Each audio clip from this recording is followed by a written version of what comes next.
కమ్మని తోటకూర పప్పు చేసుకొని అలాగే దాంట్లోకి వెల్లుల్లిపాయ నేతిపోపు పెట్టుకుంటే ఎలా ఉంటుందండి? టేస్ట్ బాగుంటుంది కదా. వేడి వేడి అన్నంలో వేసుకొని చక్కగా చలమరపకాయ కానీ ఒడియాలు కానీ నంచుకొని తింటే సూపర్ ఉంటుందండి. ఎవ్రీవన్, అందరూ ఎలా ఉన్నారు? సండే స్పెషల్స్ ఏం చేసుకుంటున్నారు?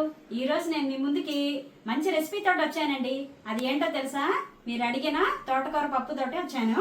మరి అది ఎలా చేయాలో, దానికి ఏంటేంటి కావాలో చూసేద్దామండి.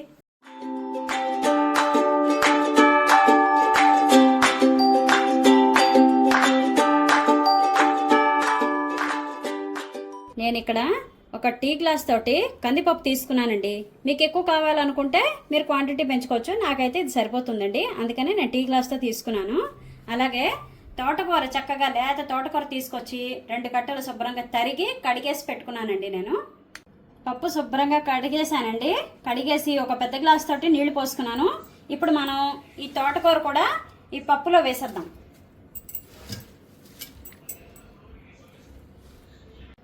మూత పెట్టేసుకొని పొయ్యి మీద పెట్టేసుకొని ఒక 4-5 విషులు రానిద్దామండి. పప్పు ఉడికిన తర్వాత ఏం చేయాలో తర్వాత చెప్తాను. ఇక్కడ నేను చిన్న నిమ్మకాయ సైజు అంత చింతపండు నానబెట్టి పెట్టుకున్నానండి. చిన్న నిమ్మకాయ సైజు చింతపండు అయితే సరిపోతుంది.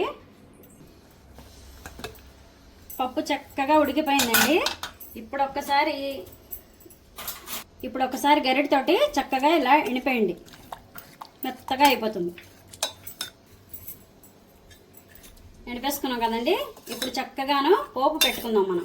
ఇంకొక విషయం ఏంటంటే, చాలా మంది తోటకూర పప్పులో కానీ ఇంకా వేరే ఏ పప్పు చేసినా కూడా అందులోనే అన్ని వేసేస్తారు. ఉల్లిపాయ, వెల్లుల్లిపాయలు, చింతపండు, ఉప్పు, పసుపు అన్ని వేసేసి పచ్చిమిరపకాయలు కూడా వేసి మూత పెట్టేస్తారు.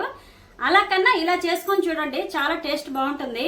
నేనైతే ఉల్లిపాయ వేయనండి. మీకు నచ్చితే కనుక ఉల్లిపాయ వేసుకోండి. ఉల్లిపాయ తరిగి వేసుకుంటే చాలా బాగుంటుంది. నేనైతే ఉత్తి ఇలాగే చేస్తాను. చింతపండు పులుసేసి అలాగే వెల్లుల్లిపాయ పోపు పెట్టి చేస్తాను, చాలా బాగుంటుంది.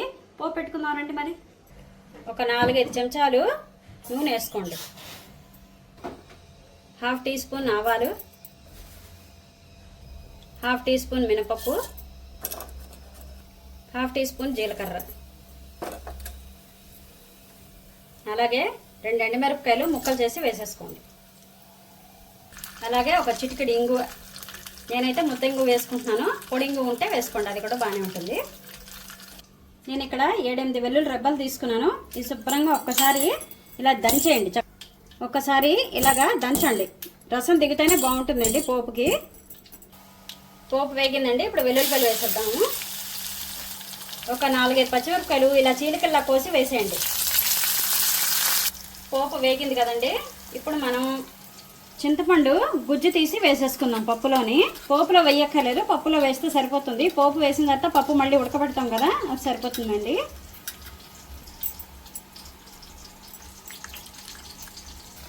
పోపు ఇందులో వేసేసుకోండి. పోపు వేసాం కదా, ఒక్కసారి కలిపేయండి. ఇలాగా కలిపేసుకొని ఇప్పుడు మనం 1/2 టీ స్పూన్ పసుపు, రుచికి సరిపడా ఉప్పు, మీకు నచ్చితే కనుక 1 స్పూను ఎర్రకారం వేసుకోండి, చాలా బాగుంటుంది. లేదా వద్దు అనుకుంటే కనుక ఎండుమిరపకాయలు, పచ్చిమిరపకాయలు కారం సరిపోతుందండి. ఇప్పుడు మనం ఒక 2 ఉడుకులు రానిద్దాము. కొంచెం పప్పు ఉడికింది కదండి. ఇప్పుడు మనం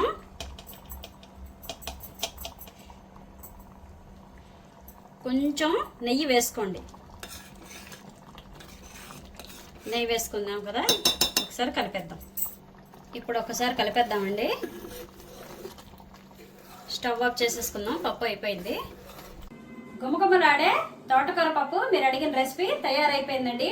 మరి చూసారు కదా ఎలా చేశానని. మీరు కూడా ఒకసారి ట్రై చేసి చూడండి, చాలా అంటే చాలా బాగుంటుంది.